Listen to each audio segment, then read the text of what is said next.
durante a semana, e ele tem a linha cronológica, né, das aulas, tudo anotado. Então parece que a gente iniciou a nossa EBD Efésios dia 6, né, Liz? Me corrija se eu estiver errado, 6 de novembro, né? 16. 16, perdão, 16 de novembro. Então, no meio de novembro, a gente iniciou. E a gente já está pegando julho aí, já dá o quê? 8, 9 meses de... 8, 9 meses, né, de aula, né? Você completou 7, está entrando no 8º já. Mais de 7 meses. E eu presumo que a gente chegue até uns 11 ou 12 meses até concluir o capítulo 6. Então vai dar quase um ano de aula sobre essa carta de Paulo à igreja de Éfeso. É bastante coisa, né? E olha que eu poderia ter ficado, em alguns versos eu poderia ter ficado mais tempo, gente. Eu tentei realmente avançar com vocês para que assim, a coisa não ficasse muito arrastada, mas no passado os pregadores ficavam anos pregando sobre as cartas.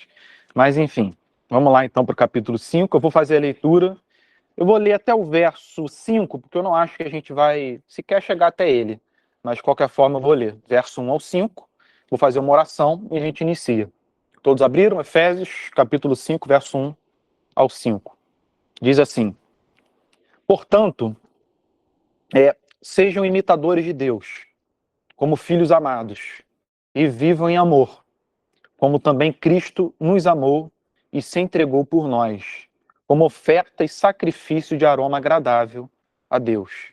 Percebam que aqui ele ainda está fazendo uma conclusão sobre os versos anteriores, né? Ainda que nós já estejamos no capítulo 5. Verso 3. Aqui ele vai iniciar um outro tópico, um outro tema. Então a gente vai ver o verso 1 e o 2 hoje.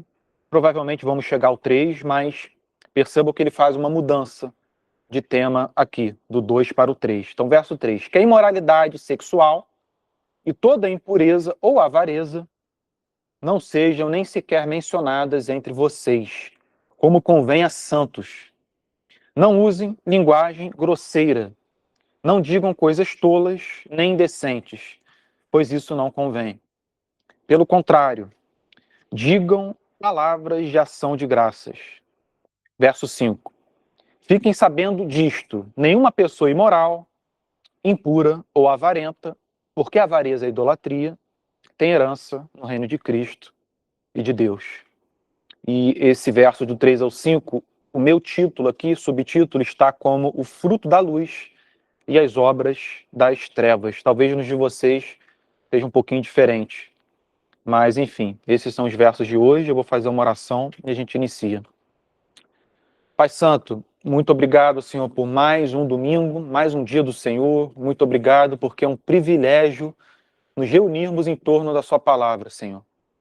Ver a Sua palavra pautando a nossa vida, ver o nosso amor por ela crescendo, é um dos motivos de maior gratidão que nós temos nessa vida.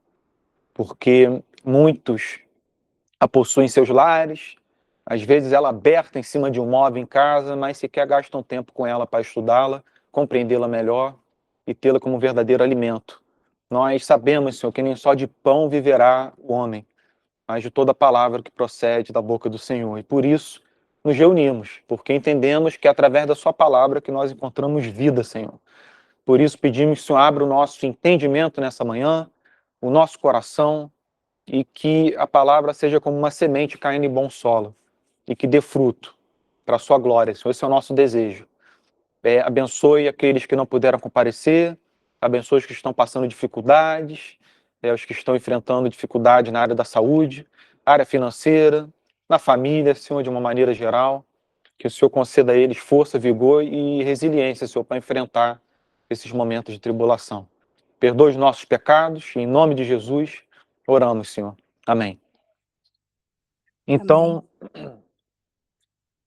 verso 1 do capítulo 5, ele diz, portanto, então ele está concluindo todo o raciocínio dele que ele iniciou nos últimos versos do capítulo 7, do capítulo 4. Nós podemos presumir que o portanto, ele envolve uma conclusão sobre aquele tópico principal da nova natureza e da velha natureza, que ele abordou durante grande parte do capítulo 4. Então ele está encerrando um assunto que diz respeito à nova criatura em Cristo, ao que somos em Jesus, através de Jesus, por causa de Jesus. E aquilo que éramos no passado e que foi pregado na cruz, que já não tem mais aquele domínio sobre nós, aquele poder, aquela intensidade, contudo ainda existe, não está morto, está vivo. Contudo, usando uma metáfora que muitos teólogos gostavam de usar no passado, a velha natureza ela foi pregada na cruz. Então ela pode se debater, ela pode nos atormentar, mas ela não tem aquela liberdade, aquele poder sobre nós que já teve um dia. Então, ele conclui todo esse tema com relação à velha e à nova natureza, dizendo, portanto, sejam imitadores de Deus. Porque o que nos resta fazer é isso, é imitar a Deus. Agora, como é que a gente vai imitar um Deus invisível, soberano, de poder absoluto, o qual nenhum homem pode ver, que habita em luz inacessível e cheio de glória, aquele Deus que Moisés teve que contemplar de costas, se aproximar dele de costas, para que não fosse consumido pela sua glória. Como? Através do seu Filho. É através do Senhor Jesus que a gente pode imitar a Deus. E antes de eu entrar nesse tema, pessoal, só um minutinho. Ah, tá. Eu estava esperando uma mensagem do nosso irmão Isaac, mas ele já resolveu o que ele tinha que resolver. Então, portanto, sejam imitadores de Deus como filhos amados. Percebam a liberdade que o Evangelho comunica a nós. Existe obediência? Existe. Existe disciplina? Existe. O apóstolo Paulo fala em Coríntios sobre dominar o próprio corpo, subjugá-lo, fazer dele uma espécie de servo, para que ele não venha a ser condenado, sabe, com os próprios erros. Sim, existe esse zelo, essa característica quase que militar que a gente tem que ter na vida. Contudo, perceba que é de filhos amados. É de filhos amados. O cristão age como age porque ele ama aquele Deus que se revelou a ele. Então a disciplina que ele tem, a obediência que ele tem, o zelo que ele tem, são todos gerados pelo senso que ele tem do amor divino, que muitas vezes o faz derramar lágrimas e muitas outras vezes o constrange devido à sua santidade. Então toda essa mistura desse senso de você ser amado, precioso aos olhos de Deus, e de ao mesmo tempo desse amor ser puro, santo, dele ser um Deus que não pode sequer contemplar o mal, que não tem parte no pecado, cujos olhos são puros e não podem ver o mal. Tudo isso faz com que o cristão sinta esse temor, esse constrangimento. Então, o cristão ele é imitador de Deus através do Senhor Jesus, e ele o faz porque ele ama a Deus, e ele se sente amado por Deus. Sejam imitadores de Deus como filhos amados. Eu vou acrescentar mais um ponto a esse verso que eu acho importante. Há muitos que entendem que basta ao ser humano tentar imitar o comportamento de Jesus que tudo ficará bem. Então tem muita gente que entende a vida de Jesus nos 4 evangelhos como uma espécie de exemplo de vida que ele deixou para todo aquele que deseja ser o seu discípulo, né? Em certo sentido, a sua vida foi um exemplo. E ele mesmo diz que aquele que deseja ser seu discípulo, que tome a sua cruz e o siga. Contudo, ao mesmo tempo, ele também deixa implícito que o homem e a mulher, por si mesmos, não podem viver a vida que ele viveu, pois não possuem a sua natureza. Por isso que ele veio. Ele veio morrer por nós para nos conceder aquilo que é necessário para que a gente possa viver uma vida semelhante à dele. Então ele veio deixar um exemplo? No certo sentido, sim, mas não somente isso. Ele também veio conceder o poder, conceder a vida necessárias para que a gente possa seguir esse exemplo. Porque é aquilo, quem não está ligado a ele é como um ramo que foi cortado de uma videira, que não pode mais obter o suprimento da raiz do caule. Pode falar, Emerson. Assim, eu estou relendo mais obras de John Owen e eu gostei muito do termo que ele usou com relação a a relação do cristão, né? Depois de ter nascido de novo com a lei, com os mandamentos, né? Ele vai dizer o seguinte, que quando estamos em Cristo, a relação com a lei não é aquela relação que você tem de praticar algo para ser amado por Deus ou para buscar uma salvação, algo com Deus. Mas sim, é um reflexo da compreensão de que a partir do momento que nós temos o Espírito de Deus em nós, naturalmente queremos conhecer a Deus e fazer, imitá-lo. E os mandamentos são uma expressão da moralidade, da ética de Deus. Eu gostei do termo que ele usou, que dá uma compreensão muito maior, né? De quando olharmos para o mandamento, queremos fazer, até sentir um pecado em nós, aquela tristeza. Sim, vamos sentir, mas não é uma tristeza que impede, que deva nos impedir de dizer eu sou amado, mas sim de realmente cada vez mais buscá-los e depender mais da graça dele. É aquela coisa, né? A gente muitas das vezes erra em buscar ser mais parecido por Cristo por meio da graça, mas busca pela lei. Sim. E isso que é o problema, né? Sim. Ela não dá esse poder para isso. Sim. Ela não te dá poder para você praticar aquilo que de fato nós devemos praticar. Então, eu gostei muito desse termo, acho que mais ou menos isso é que você falou, né? Sim, exatamente. E é importante porque a gente vive numa época em que você tem muitas correntes de pensamento, correntes filosóficas, correntes religiosas, teológicas, e em todas elas você tem alguma espécie de padrão de conduta de vida, uma grande referência a ser seguida, e todos entendem que ter esse exemplo será o suficiente, sabe? Qual é o problema? O problema é que Cristo ele veio ao mesmo tempo em que ele nos mostrou como devemos viver, ele também veio para mostrar a necessidade que temos dele, sabe? Como sem ele, nada, não é somente que nada não faz sentido, sem ele, nós não conseguiremos ser tudo aquilo que desejamos. Nós não conseguiremos chegar perto daquilo que a lei de Deus pede de nós, que é amor. Então, no certo sentido, Cristo veio fazer algo muito parecido com aquilo que Deus, Jeová, fez através de Moisés entregando a lei ao povo hebreu. O povo não entendeu bem o que estava em curso. Ele achou que a lei foi dada a um povo privilegiado, especial, e que pelo fato do povo ter recebido a lei, isso por si só bastava. Era o povo de Deus, era o povo da lei. Não era. A lei precisava ser cumprida. Então a lei foi dada por Deus através de Moisés, para que na relação do povo com ela, o povo percebesse a necessidade de um mediador. A necessidade de alguém que o reconciliasse, pois ele é incapaz, o povo foi incapaz de cumprir a lei. O ser humano não dá conta de cumprir a lei. Num certo sentido, Cristo fez algo parecido ao vir, porque ele veio e muitos pensaram que pelo fato de terem ele presente já era suficiente. Não, nós somos o povo do Messias, ele está diante de nós.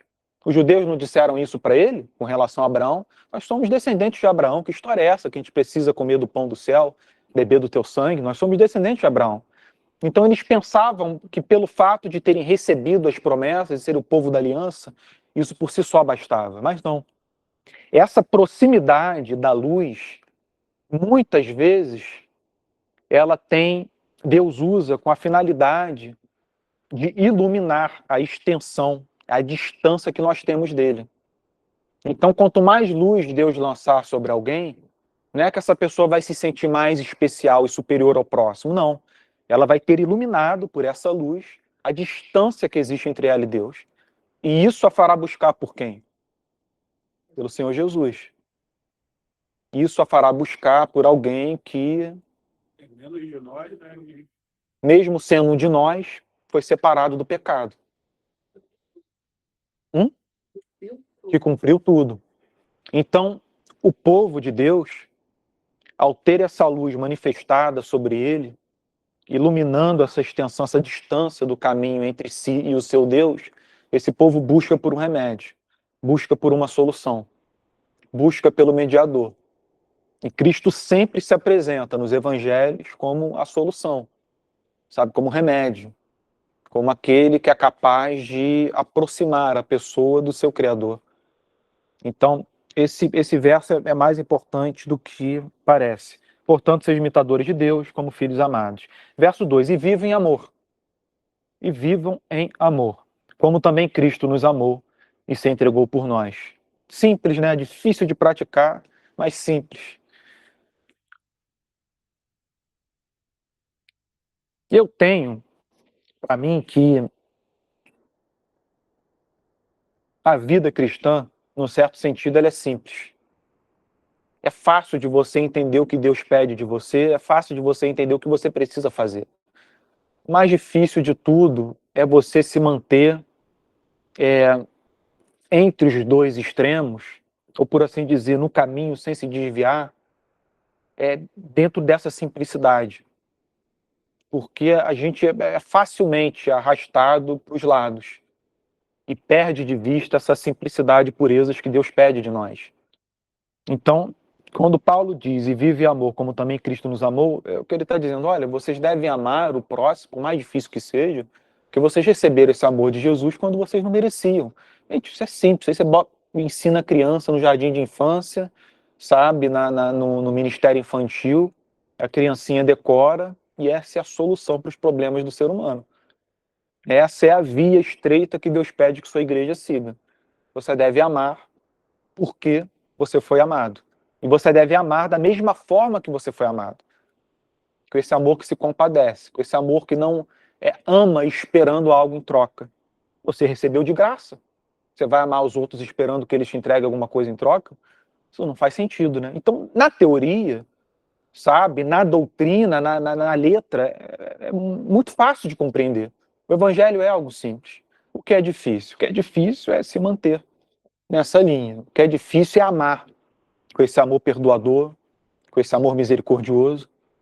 O que é difícil é você viver o dia a dia nesse mundo, sabe, com os seus maus humores, com as doenças, com os inimigos, com as perseguições, com o próprio mal que habita dentro de você e seguir isso que a Escritura apresenta de maneira tão clara, né? Contudo, é justamente isso que a gente tem que buscar.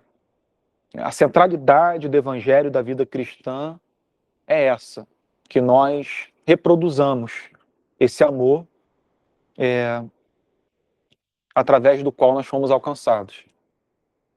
Que nós possamos manifestar pelo próximo aquilo que Jesus, sabe, fez conosco.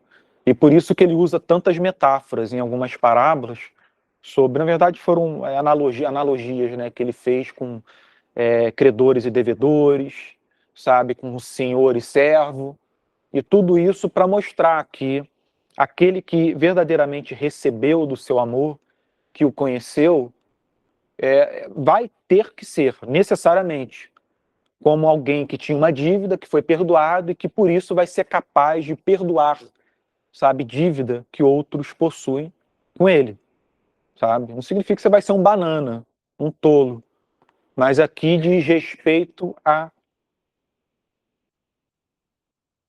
uma visão que você vai ter do próximo que se compadece. Sabe? Você não vai desejar o mal dele, por mais que ele tenha errado com você, sabe?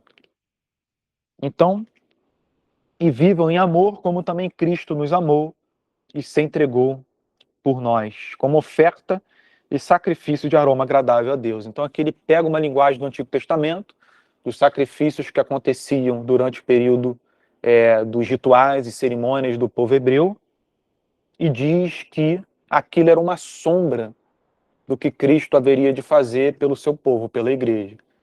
Da mesma forma que assim que o povo cometia um pecado grave no Antigo Testamento, a lei pedia que um animal fosse sacrificado, e não um animal qualquer, tinha que ser um animal específico dentro de todas das 4 linhas de exatidão, de precisão que a lei demandava, e se isso fosse feito dessa forma, com o coração quebrantado, esse sacrifício seria como um aroma agradável que subiria, sabe, às narinas de Deus. E ele olharia para esse pecado com misericórdia. Então, a condição do Criador para com a raça humana é essa. O ser humano precisa de que alguém expie a sua culpa. Sabe, Deus não está contente, e a Bíblia usa a expressão ira para falar da forma em que ele enxerga a maldade do ser humano. Ele continua sendo um Deus de amor, contudo ele é santo e justo. Então a Bíblia usa esse termo ira, e nós não devemos pensar em descontrole, mas sim numa aversão ao pecado. A ira do ser humano pode ser carregada de descontrole. Contudo, quando a Bíblia fala de um Deus irado, ou de um Deus que possui ira, ela quer passar a ideia de uma aversão ao mal.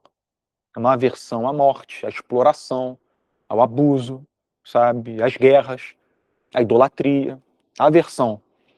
E nesse sentido, algo precisa ser feito. Porque o ser humano, por si só, se encontra condenado, ele não tem como viver a vida que Deus requer dele, ele se afastou do seu Criador deliberadamente, ele não deseja estar perto do seu Criador, e Deus precisa, por ser santo, ele precisa que algo seja feito com relação ao mal que nós cometemos ao longo de nossas vidas, e que a raça humana, de uma maneira geral, cometeu ao longo da sua história. Deus precisa que algo seja feito. Então Cristo veio dessa forma mais ampla, sabe, como esse animal que foi sacrificado pelos pecados do povo. E o seu sacrifício foi aos olhos de Deus como um aroma agradável. A justiça de Deus, ela se encontrou satisfeita por causa daquilo que Jesus fez. E essa é a mensagem que a cruz quer comunicar. As pessoas podem acrescentar o que for, essa é a principal. Elas podem dizer que ele foi preso político, que ele tentou libertar os pobres e que foi preso porque ele queria apresentar uma espécie de vida revolucionária para o sistema do Império Romano. Tudo isso são coisas concomitantes, que aconteceram em paralelo. O principal não é isso. O principal é que ele veio morrer pelos pecados do seu povo, expiar a culpa do seu povo. E é isso que ele mesmo tanto disse ao longo do seu ministério nesse mundo.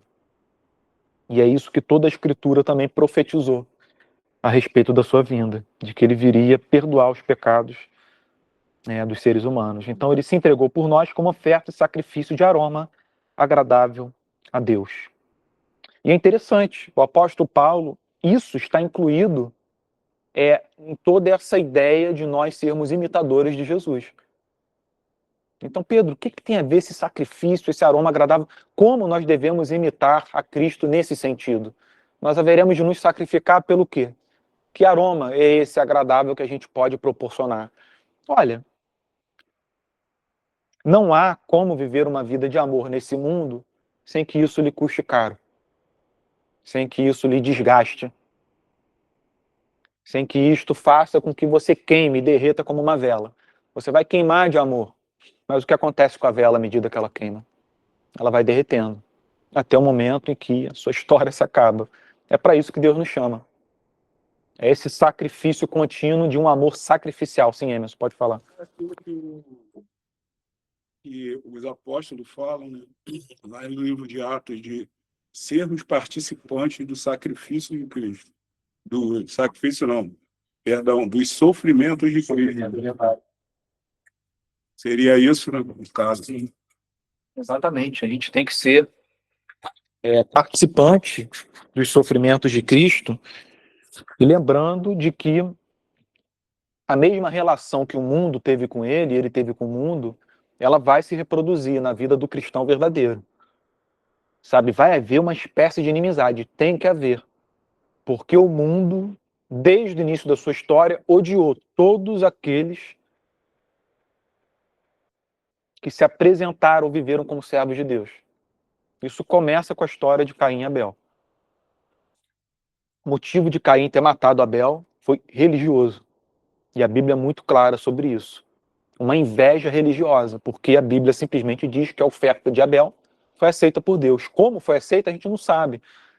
Os rituais já aconteciam naquela época. Abel fez um sacrifício por Deus, de alguma maneira visível, todos foram convencidos de que a oferta de Abel foi aceita. Caim morreu, matou de inveja, melhor dizendo. Matou seu irmão de inveja. Então, há essa inimizade. O mundo odeia aqueles que se apresentam como filhos de Deus. Aqueles que professam conhecer esse Deus, que professam ser amados por Ele. Sabe? Que desejam viver essa vida de amor. O mundo odeia isso. O mundo não se alegra com isso. Então, isso por si só é um desgaste. É difícil. Sabe? Porque nós vamos amar, não vamos receber nada em troca. Sabe? Vamos ser perseguidos por professarmos sermos filhos de Deus. Muitas vezes vamos ser confundidos com os verdadeiros, sabe? Os piores seres humanos possíveis. Sabe? Vamos pagar o preço pelos maus exemplos também de muitos religiosos que agem mal. E como professo a fé cristã, e nós também, nós vamos pagar o preço pela imagem que eles acabaram, né, apresentando, a reputação ruim que eles acabaram deixando. E, mais ainda, essa também é uma vida que vai ser como um amor sacrificial, porque ela envolve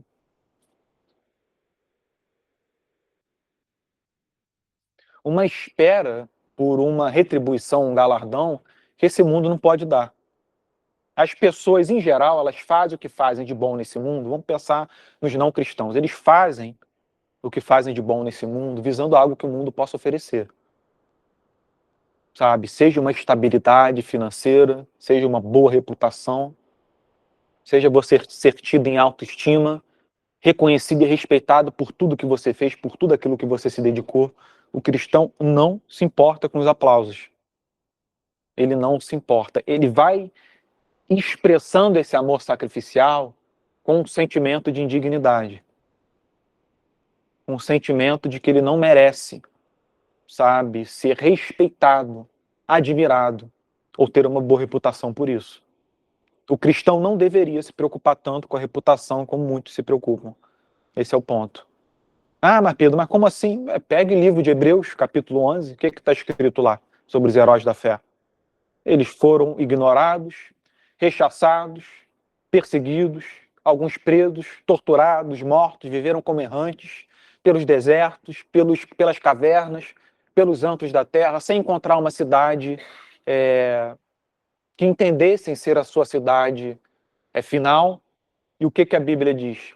Homens e mulheres dos quais o mundo não era digno. Por que o mundo não era digno? Porque o mundo rejeitou. O mundo viu todo esse amor sacrificial, esse desejo por viver para a glória de Deus, e o mundo rejeitou.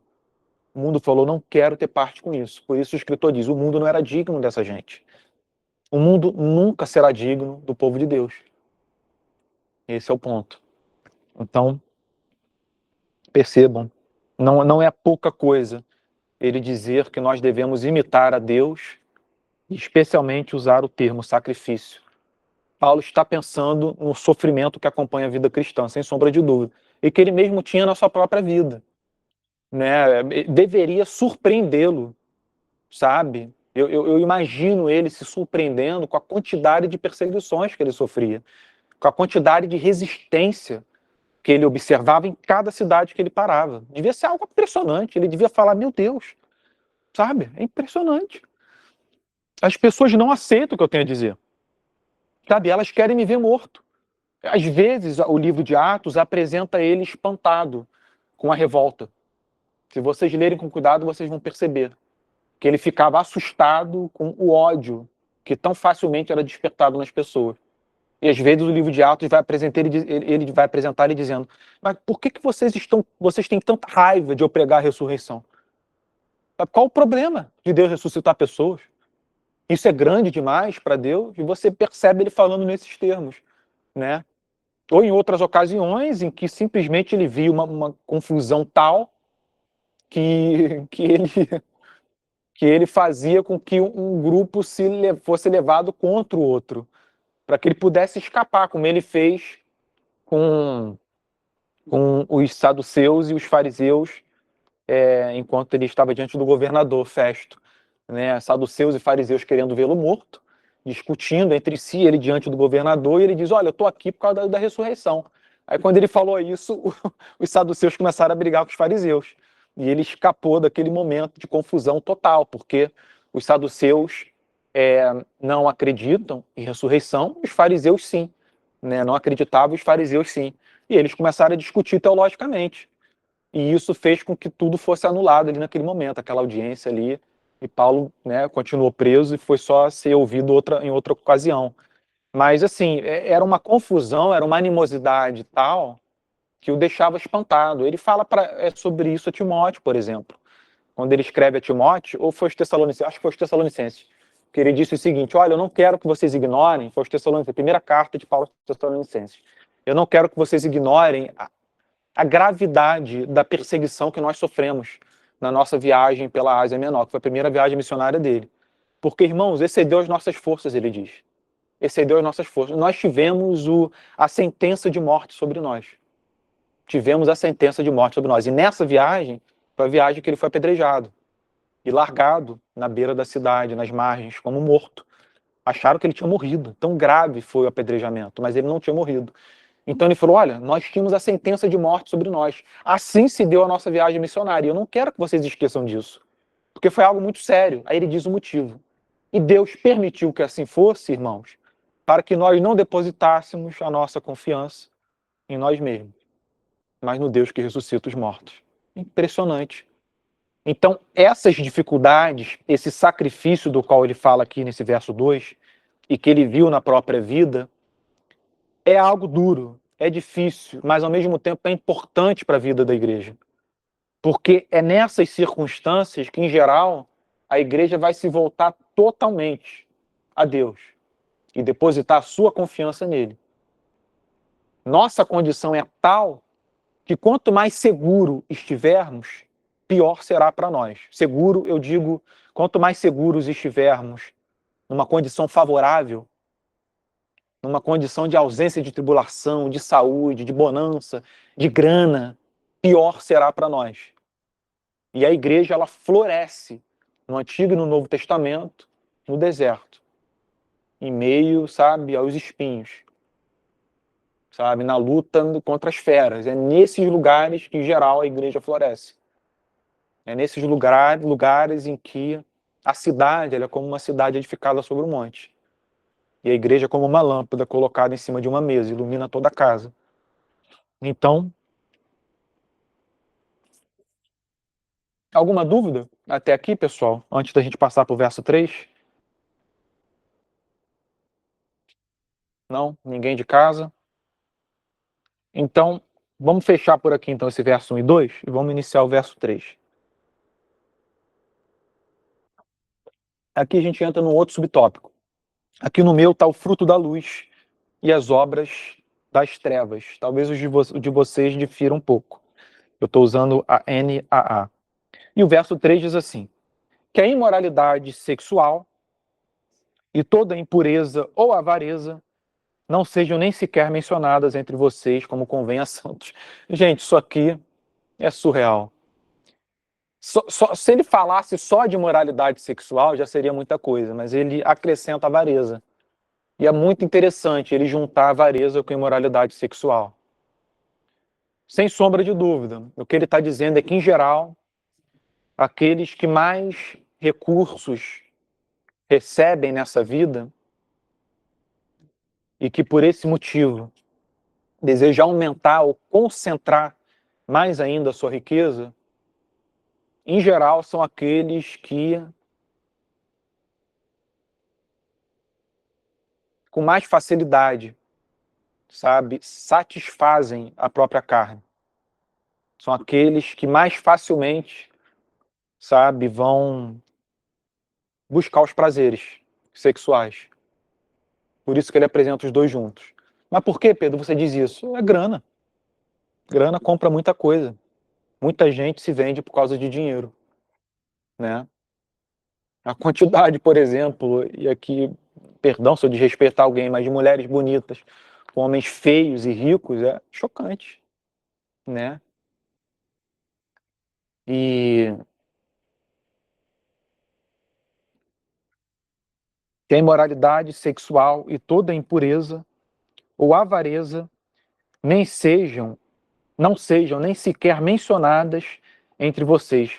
Gente, isso é uma coisa assim de cair de joelho, porque ele está dizendo que ambas as coisas que mais movem o ser humano, sexo e dinheiro, consequentemente poder, não deveriam sequer ser mencionadas por nós. Aí eu pergunto para vocês, o que mais está na boca dos seres humanos?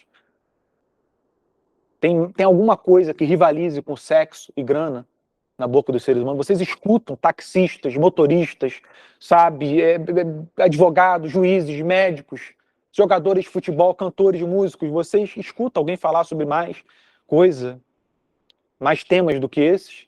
Não existem programas de televisão que só tratam disso? Com celebridades que só falam de sexo e dinheiro? Como seu relacionamento aberto os satisfaz, os deixa felizes? Não é verdade?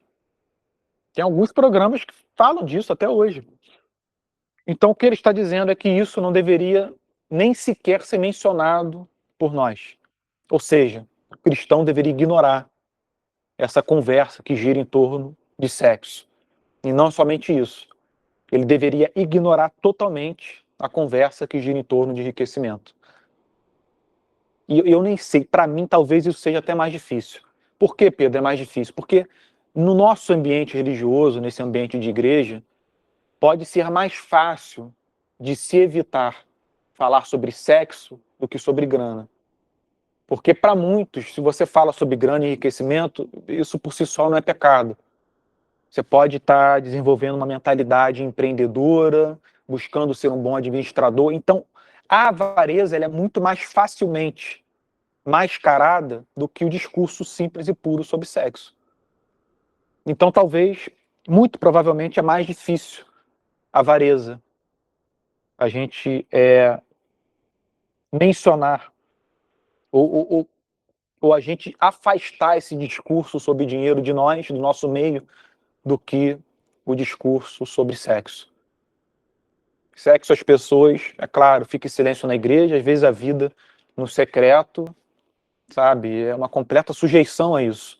Contudo, o discurso sobre grana, eu temo que ainda a igreja no país não esteja preparada para ouvir o que a Bíblia tem a dizer sobre grana, sobre enriquecimento. Eu acho que a igreja não está preparada.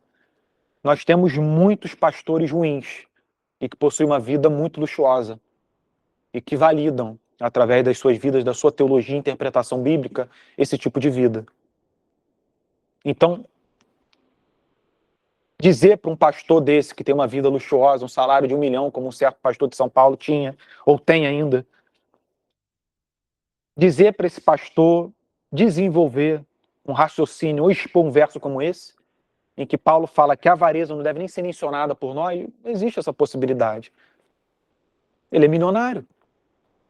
A sua vida é um luxo. Como ele vai evitar de falar sobre dinheiro? Não existe essa possibilidade. Então, é muito difícil. É muito difícil da gente ter em autoestima as conversas que giram em torno do contentamento.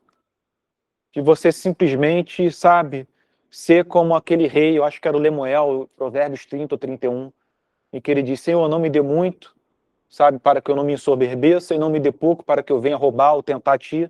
É muito difícil você pedir a Deus pelo pouco, ou pelo suficiente. É muito difícil, as pessoas querem sempre mais. E por que as pessoas querem sempre mais? Olha, isso já está dentro de nós, uma inclinação ao luxo, à ostentação, ao prazer. E para piorar, você tem pastores validando, né, justificando esse tipo de vida com a sua própria vida, com seu discurso. Os coaches, sabe, os vendedores de curso, que fazem uma fortuna vendendo cursos de espiritualidade ou cursos teológicos. E as igrejas, imensas, imensas, sabe, bancando coisas totalmente extravagantes, desnecessárias, shows, eventos grandiosos, alugando estádios, sabe, despejando uma quantidade de dinheiro absurda em eventos, sabe? É muito difícil. A gente simplesmente não vê um paralelo com o que está ocorrendo hoje no Novo Testamento. Não vê, você não tem uma única narrativa dos evangelhos ou do livro de Atos que justifica a igreja fazer o que faz com dinheiro. Não tem. A gente não tem uma narrativa que expõe algum grande evento feito pela igreja no livro de Atos. Não tem.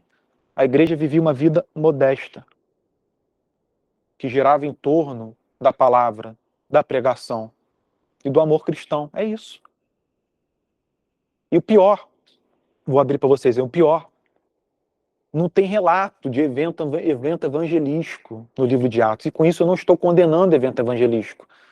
O que eu estou dizendo é que muitas vezes a quantidade de dinheiro injetada num descende é um valor absurdo, descomunal. E os efeitos não aparecem. Porque o coração de todos está fora do lugar. E no livro de Atos você não vê esse investimento grandioso, mas você vê o coração das pessoas queimando por Deus. E no dia a dia o evangelismo acontecendo, o evangelho se espalhando, sabe? E os principais propagadores da mensagem, que eram os apóstolos e os evangelistas, vivendo uma vida modesta. Modesta. Sem nenhum luxo. Mas Pedro e Salomão. Salomão foi quem mais falou contra o dinheiro. Quem mais falou contra o dinheiro. Ele não é exemplo para que a riqueza seja justificada ou validada. Ele é justamente o exemplo dado por Deus a nós dos perigos, do vazio, da vaidade, sabe? Do absurdo que é você buscar riquezas e prazeres. Tudo isso que ele deixou escrito em Provérbios e Eclesiastes. Então, eu realmente acho que a igreja não está preparada para ouvir o que a Bíblia diz sobre a avareza. Ela não está, ela pensa que ela mistura a avareza com esse senso de você ser um bom administrador, um bom empreendedor, de você prover para sua casa. No fundo, é uma máscara para a avareza. A pessoa quer enriquecer. Ela quer grana, porque quem provê para sua casa não se preocupa com isso, confia em Deus. Confia em Deus, não fica falando, quem provê para casa fica falando em dinheiro, sabe? Quem provê para sua casa fica em paz com isso, e não toca a trombeta porque sustenta a casa. O que muitos desses caras fazem. Eles vendem a sua mentalidade de empreendedora. E por quê? Porque eu sustento os meus filhos. Olha o padrão de vida deles, da minha esposa, das minhas crianças. Olha o que eu pude proporcionar para eles.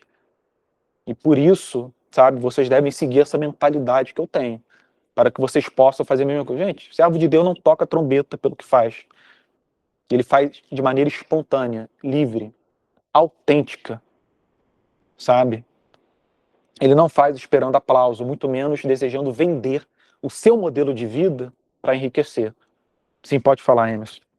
Não, assim, em cima do que você está falando aí sobre a questão da avareza e o que, ou de forma consciente ou inconsciente, né, eu vou dar minha opinião, isso é uma opinião minha, principalmente nos dias de hoje, de forma consciente, nós não queremos enxergar o problema da avareza, que é base para muitos outros pecados. Porque quando você é avarento, ou seja, quando você tem aquela ideia de que aquilo que conquistamos é nosso, né, é fruto do meu trabalho, e não tem a percepção que isso é da graça de Deus, né, começa a ter orgulho, a avareza gera orgulho, orgulho leva à inveja, a inveja leva a você criar inimigos, a criar tudo aquilo que vai te impedir de ter aquilo que você deseja. Passa a ter inimizade, né? Você passa a ter inimizade contra isso. Ou seja, você começa a elencar vários outros pecados que abrangem a nossa sociedade, vamos dizer assim, dentro da igreja mesmo, isso acontece, e tudo por causa da avareza, que tem como fio da meada. Claro, tem o pecado anterior à avareza, com certeza, que é o próprio, vamos dizer, a falta de confiança em Deus, né? O orgulho próprio, a autojustiça, enfim. Mas se a igreja, eu acho que se a gente realmente se aprofundasse no que é a avareza, as implicações que isso causa, talvez, por isso que eu estou falando, é uma opinião minha, de que isso é feito de forma consciente. Tudo que você falou, né, dos pastores não maquiarem a avareza com a questão do empreendedorismo, olha, não, isso a Bíblia fala que, né, que a gente tem que até usa provérbio para falar, né, sobre o preguiçoso, sobre isso, que, enfim, a questão de prover a família, usa a família até para justificar a avareza. Enfim, tudo isso é uma forma realmente de a gente maquiar o pecado que há em nós de uma magnitude ou outra, mas que há.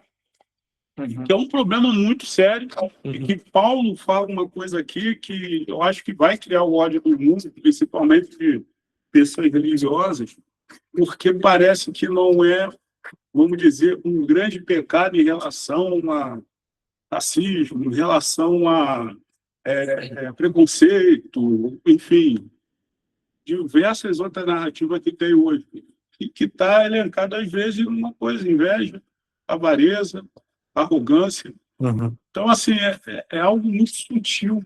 É muito sutil. E que a gente embarcou nisso. Nos últimos meses, Emerson, essa semana e também nos últimos meses, tiveram duas notícias impressionantes. A mais antiga, tem alguns meses já, é de que um dos pastores, um dos mais famosos aí do Brasil, que tinha um ministério em Orlando, que agora voltou para São Paulo, para assumir depois que um dos pastores que presidia a igreja lá em Alphaville saiu, ele veio de Orlando agora para assumir esse outro pastor. Veio à tona de que ele tem um salário de R$1 milhão, né? Isso daí, esse bafafá durou 2 dias, acabou. De tanto que as pessoas relativizam essa questão. E essa semana, mais uma informação absurda, e que nem se fala mais, já acabou, que foi, se eu não me engano, o pedido da PF para congelar valores que o bispo Edir Macedo, da Universal, tinha em sua conta bancária. Eu acho que eram 650 milhões de reais. E a PF parece que estava tentando congelar, não sei se conseguiu, se a justiça vai aceitar. Gente, é isso. Né? Aí você vai e me fala, não, mas olha, Universal, igreja em todo o país, centenas de igrejas pela África, Deus não precisa disso. O evangelho, ele não se propaga de acordo com a extensão, sabe, da sua conta bancária. É inadmissível uma pessoa que professe o nome de Deus e que ame sinceramente a Deus ter essa quantidade absurda de dinheiro em sua conta. E ainda está sendo investigado por uma série de crimes financeiros. E essa é a condição do nosso país, né? Quantos outros ministérios mais, sabe, você tem esse tipo de escândalo na área financeira? Então, se a gente pensar, então, se a gente ampliar o cenário e pensar nos Estados Unidos, esse irmão mais velho do Brasil, né, essa fonte teológica que o Brasil tanto bebe, sabe, é mais assustador ainda, com vários líderes, homens e mulheres, pastores, que justificam a compra de jatos, de helicópteros e de templos imensos, sabe, pela causa do evangelho. E tudo isso engolido pela igreja. E a igreja, em sua maior parte pobre, bancando, sabe, esse luxo, essa ostentação, porque essa gente sem graça, sem a graça de Deus, apresenta os textos do Antigo e do Novo Testamento de uma maneira equivocada para justificar esse enriquecimento, sabe? E aqui o apóstolo Paulo dizendo, a avareza não era nem para ser mencionada entre vocês, quanto mais vocês terem muito dinheiro. É isso, gente, sabe? O que aconteceu com aqueles que tinham muito dinheiro no livro de Atos, quando o Espírito Santo foi derramado? O excedente, eles não venderam do seu patrimônio e não tentaram ajudar aqueles que tinham pouco? Foi o que aconteceu, sabe? Como pode, num país desigual e pobre como o nosso, um pastor ter um salário de R$1 milhão? Eu já acho escandaloso o jogador de futebol ganhar 200 mil, 400 mil. Um pastor ganhar R$1 milhão não é escandaloso, é um crime. Isso não deveria nem ser permitido entre nós, deveria ser banido no nosso meio, mas é o que acontece. Ingrid, perdão por ter me estendido, pode falar. Isso, de colocar isso como principal da nossa vida. E até quando eu você trabalhando, a gente lê isso, moralidade sexual, não sei se todo mundo, mas a gente pensa talvez outras coisas. Mas, de verdade, uma dúvida é colocar esse prazer da carne como centro da sua vida. Seria isso, né? Ah, sim. E a gente pensa em moralidade, pensa o que fala na Bíblia, né? Homem deitar com homem ou coisas, atos. Mas, então, é como a cobiça quando pessoas colocam isso como o Deus delas. Sim, exatamente. Vamos equilibrar aqui o que eu falei. De forma nenhuma a gente deve pensar que o desejo sexual é pecado. Em hipótese alguma. O problema é que, devido à nossa condição, em geral, isso nos domina.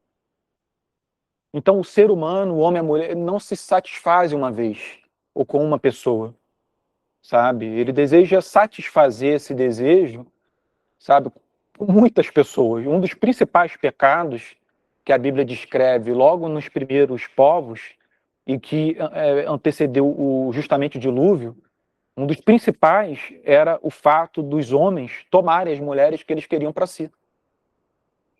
Aí Deus diz que isso, somado à violência, foram um dos motivos do dilúvio. Então, o problema não é que o homem ou a mulher possui desejo sexual. O problema é tratar o outro ser humano, criado em imagem e semelhança de Deus, como objeto de satisfação sexual. O problema é você usar sem se preocupar com os sentimentos.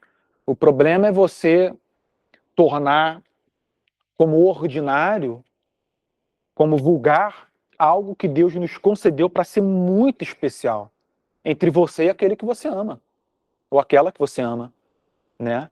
Então percebam que aquilo de bom, essa é a gravidade do pecado. Aquilo que Deus colocou em nós, a atração sexual e o prazer do sexo que vem dele, o pecado torna isso nosso Senhor. Isso começa a nos subjugar. E nós acabamos vivendo, muitas vezes, sujeitos a esse Senhor, sabe? Que demanda que a gente satisfaça essa necessidade. Vocês não acham que é patético a cena de uma pessoa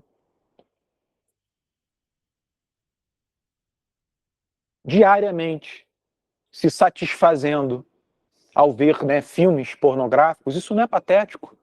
Isso não é ridículo? Vocês imaginam? A pessoa é uma verdadeira escrava disso, sabe? Ela não consegue se desprender, ela está presa. E esse desejo é um desejo que Deus colocou em nós. Como pode algo que Deus colocou em nós nos subjugar dessa maneira? E esse é o problema do pecado, entre muitas outras coisas, né? Que ele distorce e ele faz com que, em vez de serem subservientes a nós, passem a nos dominar, né? Então, ainda bem que a Ingrid interrompeu, porque é importante equilibrar esse discurso. A igreja, em geral, faz como eu fiz, vai muito para um extremo, e aí todo mundo fica com receio do mero desejo, da mera atração, mas não é esse o problema. Isso Deus colocou em nós, é a criação dele, sabe? O desejo por nos reproduzirmos, constituirmos família, isso tudo vem dele, sabe? E um homem e uma mulher podem ser absolutamente santos e servos de Deus e terem, né, praticarem sexo todos os dias, tanto que se amam. Desejo intenso. Não deixa um dia, não passa um dia sem fazerem amor. E nem por isso. Isso é algum tipo de pecado. Isso foi posto por Deus neles. Mas o que a gente vê hoje em dia é o ser humano, acho que especialmente o homem, usando, né, o outro como objeto, brincando com os seus sentimentos. O amor é brincadeira para a maioria das pessoas, gente. É uma brincadeira de criança. Ninguém, né, leva o amor a sério. É tudo uma moeda de troca, né? Você satisfaz algo que eu desejo satisfazer, eu também vou ajudar você, daqui vida que segue. É isso, né? E isso, aos olhos de Deus, é muito sério. Tem um capítulo em 1 Coríntios que traz uma informação muito interessante sobre o sexo, que é quando o apóstolo Paulo vai repreender um rapaz que teve relações com a madrasta. Isso aconteceu na igreja de Corinto. Um rapaz simplesmente tinha relações com a mulher do seu pai, que não era sua mãe, claro. E é difícil saber se o pai consentia com isso, se era alguma espécie de prática pagã, e que, mesmo depois de convertidos, ambos, filho e pai, não deixaram de praticar. É difícil entender se havia um consentimento do pai e filho, ou se o pai não sabia e a coisa veio à tona como um escândalo, a gente não sabe. A gente só sabe que isso acontecia. E olha o que o apóstolo Paulo diz: vocês não sabem que vocês são templo e habitação do Espírito Santo, E que aquele que se deita com uma mulher, né, que não é a sua mulher, ele também dá um outro exemplo, porque além de ter esse rapaz que tinha relações com a madrasta, tinha gente se relacionando com prostituta. Então ele pega os dois exemplos e ele diz: vocês não sabem que aquele que se deita com uma meretriz, que se deita com uma pessoa que não é a sua esposa, se torna uma só carne com ela? Isso é muito interessante, porque o que ele está dizendo ali é que tem algo de sobrenatural e de misterioso na relação sexual. Não é um beijo, mero beijo. Não é o equivalente a um abraço. A relação sexual, ela tem algo mais profundo em si. E que aos olhos de Deus, além de ser grave, é prejudicial, é mais prejudicial a nós do que nós pensamos. Então esses que se relacionam sexualmente com muita gente, eles estão se prejudicando mais do que imaginam. Essa é a advertência que Paulo faz. Vocês não entendem que aquele que deita, que se relaciona com uma prostituta, se torna um só corpo com ela. Então há uma espécie de união, alguma coisa misteriosa que acontece. Então você pode pressupor que aquele que se relaciona com muitas pessoas tem gerado várias dessas uniões. E isso por si só aumentado o seu vazio, sabe? Isso por si só prejudicado mais ainda essa pessoa, né? Então, a Bíblia ela coloca a relação sexual na mais alta estima. E faz da imoralidade, né, sexual algo muito grave por ser prejudicial a nós. E por nós banalizarmos algo que Deus nos concedeu por nos amar, por desejar nos ver sentindo prazer. É isso.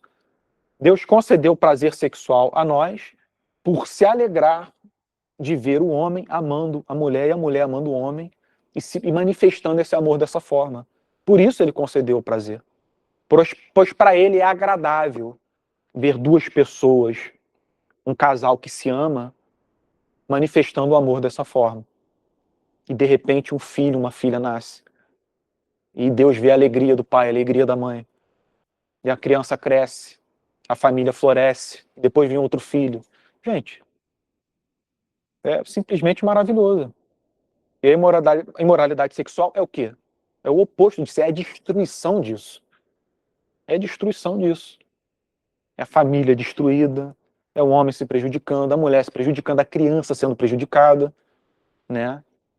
Então, por isso que o apóstolo Paulo diz que a imoralidade sexual e a avareza, e toda impureza ou avareza, não sejam nem sequer mencionadas entre vocês como convém a santos. Aqui ele não está falando santos, e aqui eu termino, simplesmente no sentido daqueles que são moralmente superiores. Ele está chamando de santos aqueles que têm o senso e a consciência de que foram separados por Deus. Por que ele está chamando de santos aqueles que não devem falar sobre do sexo de maneira imoral ou sobre a avareza? Por que ele os chama de santos? Porque são as pessoas que compreenderam que Deus as separou para algo especial, para algo bom. Então elas pegam o seu prazer sexual e falam: isso será separado para algo especial, para minha esposa, para o meu marido. Isso Deus me concedeu para que eu me satisfizesse com essa pessoa que eu amo. E não para que eu banalizasse esse sentimento precioso que Deus colocou em mim. Por isso que são santos. Não é porque eles são superiores, mas porque eles se veem como separados. A palavra santo significa separado no grego. Separado. Então o cristão ele vê tudo isso que Deus concedeu a ele como algo que ele tira do uso comum das pessoas que banalizam o sentimento sexual, a relação com o dinheiro e redireciona isso para algo especial. Eu vou fazer bom uso do meu dinheiro. Eu vou administrá-lo bem. E eu vou ser paciente quanto ao meu desejo sexual e vou me guardar para alguém que Deus tem separado para mim. Porque eu sei que isso alegra. Eu sei que isso alegra. Por isso que ele diz, como convém a santos. Irmãos, eu sei que não é um tema que todos se sentem confortáveis, né, de ouvir no EBD, mas a gente está entrando justamente num capítulo onde ele é muito prático. E eu gostaria de saber se alguém tem alguma dúvida antes da gente encerrar.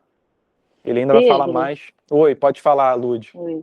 Não, é que você, falando sobre esse tópico, né, e me chamou a atenção como realmente está junto a questão da avareza e da sexualidade, eu lembrei, né, diante dos últimos escândalos que a gente vê aí no mundo, como que esses homens poderosos que buscam muito dinheiro, eles logo caem nesse pecado também das orgias, da prostituição, né, até tráfico humano para prostituição, para a gente ver como que as duas coisas estão muito ligadas, né? Verdade. Assim, quando chega num extremo, né, que a gente está falando até de situações bem patológicas, né? Sim, As sim. pessoas corruptas, mas as duas coisas caminham juntas, né? Dois escândalos grandes, né?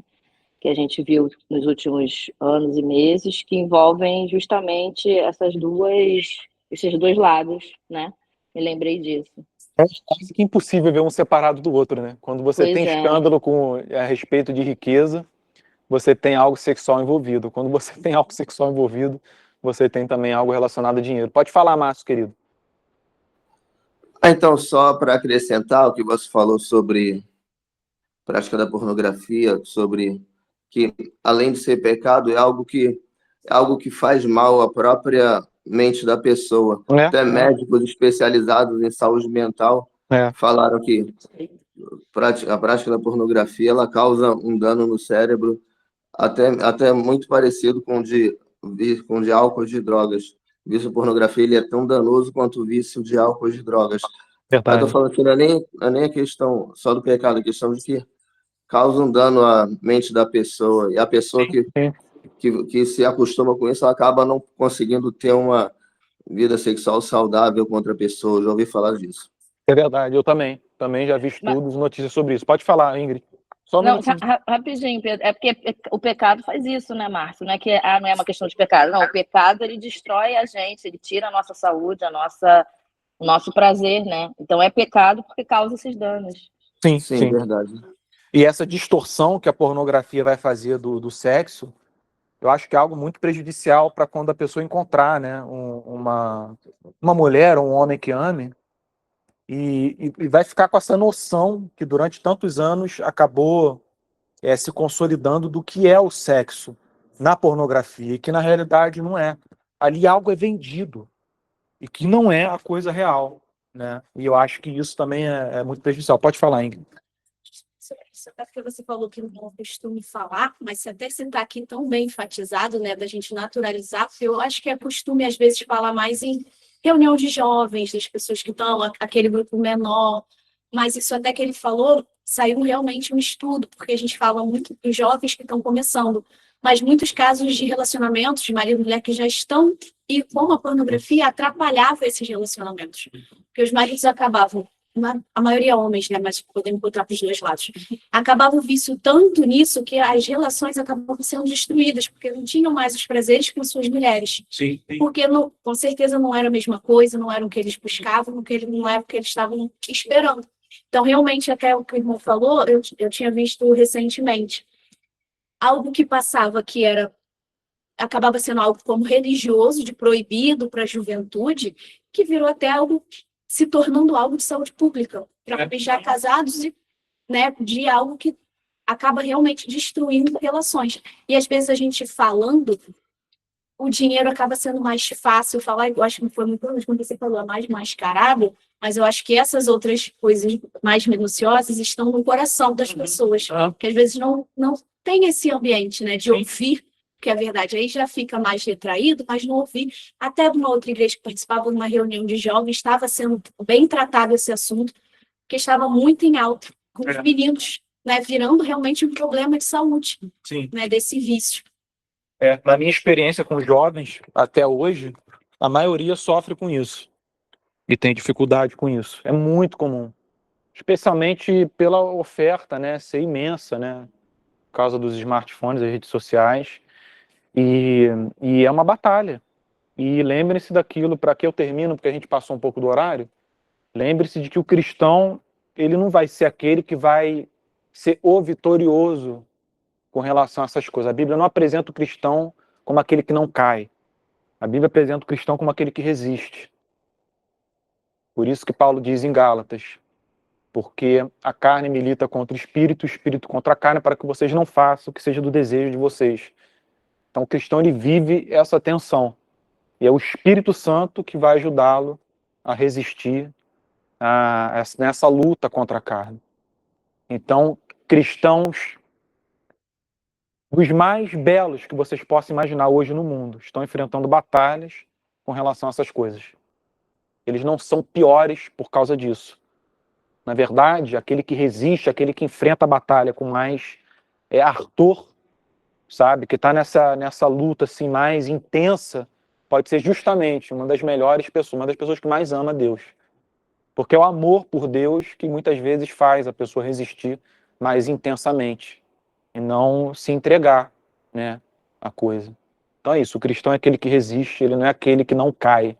Bíblia não existe cristão na Bíblia que não tenha caído. O que existe são os cristãos resistindo, né, e se tornando pessoas melhores depois que acabaram, né, falhando, errando. Gente, eu vou encerrar aqui, porque a gente passou até uns 10 minutinhos da aula. 1h10 de aula hoje. Semana que vem a gente vai retomar. Oi, Lô? Não. Era só para dizer bom domingo para todo mundo, né? Mas a Ah. aula valeu a pena Amém. o tempo a mais, claro. Amém.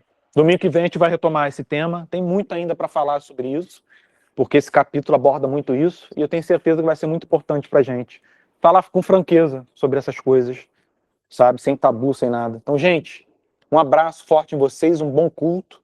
Eu vou entrar lá para preparar a câmera e tudo, tá bom? E que Deus abençoe o domingo de vocês. Amém. Vamos De tomar vocês agora um todos cafezinho, comer um pão. Um beijo. também. Beijo. Obrigado, Tchau. Aninha, por ter gravado a aula. Bom domingo. Bom domingo.